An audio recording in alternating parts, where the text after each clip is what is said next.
word that has most people shy about talking about the word sex. Now we're going around asking students how they feel about talking about sex. Since it's everywhere in our music, in our TV, in our shows, we would like to know, is it a private conversation or is it a public conversation? Well.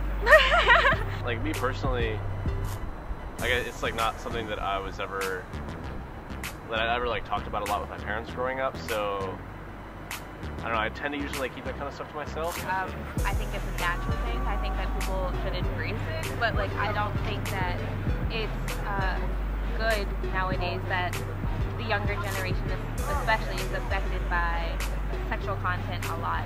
Where I'm from, sex is taboo, so like we don't feel comfortable speaking about it. So when I came here, I saw people, like, it's everywhere, like people talk about it freely, and like it makes me a little uncomfortable, but I'm getting used to it. When I talk about it, I don't go to anybody and talk about it. I talk to amongst my boys, you know how guys are. We like to talk about it. Since I've been in college, it's more of an open thing. Everyone's kind of like, oh, I have sex. I had sex last night. I had some sex with a girl I met at the party. Like, it's kind of just like, oh, sex is what you're supposed to have, but it's more, I guess the taboo things for me is just the standards, like for girls and guys. Like, oh, because we have like a lot of guy friends, how they're able to go have sex with multiple girls in like a month, but then if we did that, they'd be like, oh, you're a whore, you're all that. But then we're like, but you do it, and there's just a double standard between that. I feel like sex in today's society is, from a biological standpoint, that's what we're evolved to do, is to reproduce. So sex is like it's one of the biggest things about life. You can't deny that no matter what you say. But today's society, I feel like, manipulates that fact. Like, I can talk about the outside details of sex, like not the intimate stuff that like actually happens.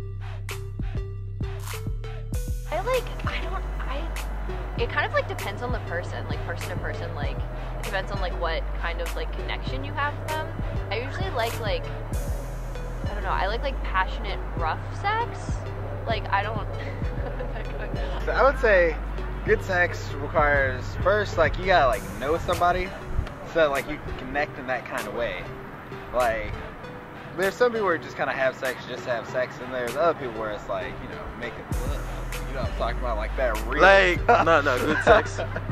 Like, I don't know if people like experience it. It's like when you reach another level of consciousness. Yeah. It's just like the two souls come together to form one. Yeah, it's like you're working in tandem with one another. Like, yeah. It's like a team. And you orgasm at the same time. Exactly. You know what I'm talking about? What makes it good is it depends. Like if you're at a party, you're drunk, it happens.